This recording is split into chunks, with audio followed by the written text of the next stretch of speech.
Hello students, तो मैं हूं आकांक्षा और आज आपके सामने हाजिर हूं एक नया वीडियो के साथ में। तो आज का हमारा जो टॉपिक है वो है बायोटेक्नोलॉजी। तो सबसे पहले हम लोग जानेंगे कि बायोटेक्नोलॉजी आखिर होता क्या है।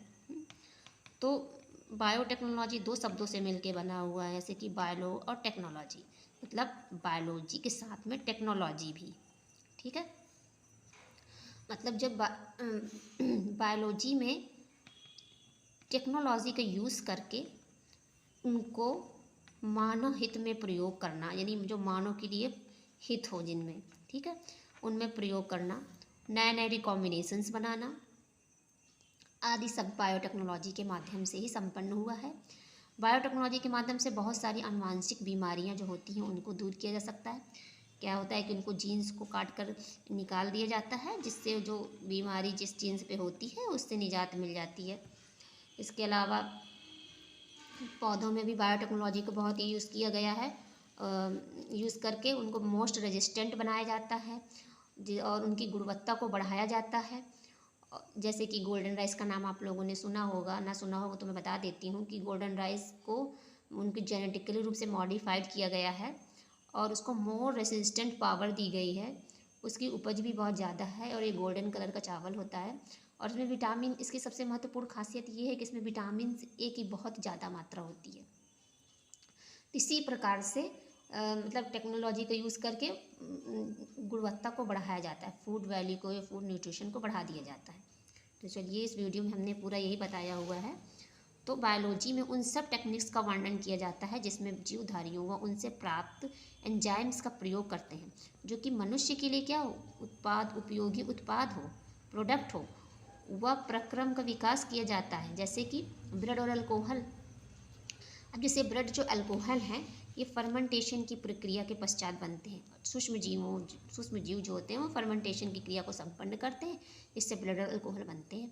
तो इस प्रोसेस को हम लोग कृत्रिम माध्यम में भी करवा सकते हैं। ठीक है, वर्तमान समय में सीमित अर्थ में देखा जाए तो बायोटेक्नोलॉजी में वह प्रोसेस आते हैं जिनमें जेनेटिकली मॉडिफाइड जीवों का उपयोग उपयुक्त पदार्थों को अधिक मात्रा के उत्पादन के लिए किया जाता है। जैसे कि मैंने बताया गोल्डन राइस, तो मैंने पौधे में बताया।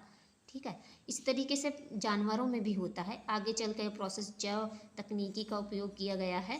जैसे एग्जाम्पल के लिए बता दें कि फर्टिलाइजेशन द्वारा टेस्ट ट्यूब बेबी का निर्माण। अगर आप लोगों ने टेस्ट ट्यूब बेबी का नाम ना सुना हो तो बता दूँ। टेस्ट ट्यूब बेबी वो होते हैं जिसमें नर एवं मादा जो स्पर्म और जो ओवा होता है उनको जो फर्टिलाइजेशन है गर्भ में ना करवा करके उनको एक कृत्रिम रूप से परख नली में करवा दिया जाता है, जिससे कि एक जो फर्टिलाइजेशन के बाद उसको मादा के गर्भ में प्रत्यारोपित कर दिया जाता है पुनः फिर से, जिससे कि वो इस तरह का जो बेबी होता है वो टेस्ट ट्यूब बेबी कहलाता है। ठीक है, दोष युक्त जीन्स में सुधार। अब जो जीन्स कुछ होते हैं, जो बीमारियां हो जाती हैं जीन्सों में, उन पे क्या करते हैं, एंजाइम्स के द्वारा उनको काट के निकाल दिया जाता है और जीन्स को ठीक कर दिया जाता है। तो क्या होती हैं, वो जो बीमारियां होती हैं उनसे निजात मिल जाती हैं। जीन का संश्लेषण करना एवं ये सभी बायोटेक्नोलॉजी का ही भाग है।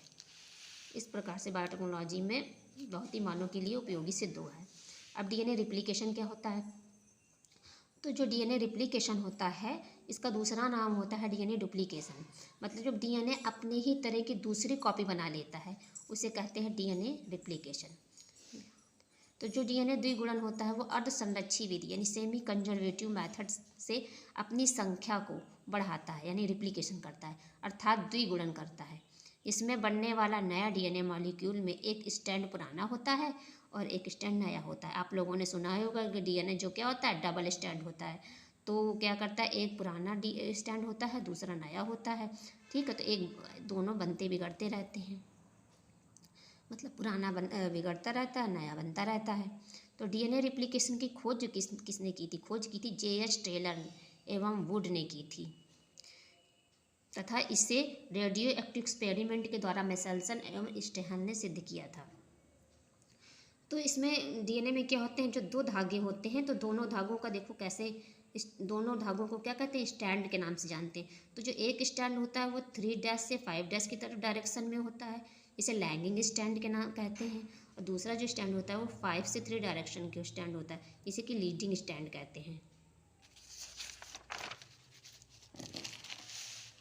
तो लीडिंग स्टैंड ये होता है कि वो सतत बनता रहता है, ठीक है। और जो लैगिंग स्टैंड होता है वो टुकड़ों के रूप में होता है। तो फॉर्मेशन ऑफ रिप्लिकेशन फॉर्क का निर्माण होता है उसमें। तो डीएनए मॉलिक्यूल में रिस्ट्रिक्शन जो इंडियो न्यूक्लियस प्रतिबंधित एंजाइम होते हैं, जिसको बायोलॉजिकल साइजर यानी आणविक कैची के नाम से जानते हैं, वो एक प्रारंभिक एक पॉइंट उत्पन्न करता है जिसको इनिटेशन पॉइंट कहते हैं। हेलिकेज जो एंजाइम होता है डीएनए मॉलिक्यूल को दोनों स्टैंड को बीच में स्थित हाइड्रोजन बॉन्ड्स को तोड़ देता है। इसके पश्चात सिंगल एंजाइम दोनों स्टैंड को सेपरेट रखता है। हेलिकेज एंजाइम को अनवाइंडिंग एंजाइम भी कहते हैं। सिंथेसिस में DNA by DNA polymerase occurs only 5 to 3 direction, अतः 5 से 3 इंडिक्योर रिप्लिकेशन होता है। और जो 3 से 5 लैगिंग स्टैंड खंडों वाला जो स्टैंड बनता है, इसे ओकाजागी सेगमेंट कहते हैं। इन खंडों को एंजाइम्स लाइगेज द्वारा जोड़कर सतत बनाया जाता है। तो जो ये वीडियो था ये हमारे 12th के बच्चों के लिए के साथ साथ में टीजीटी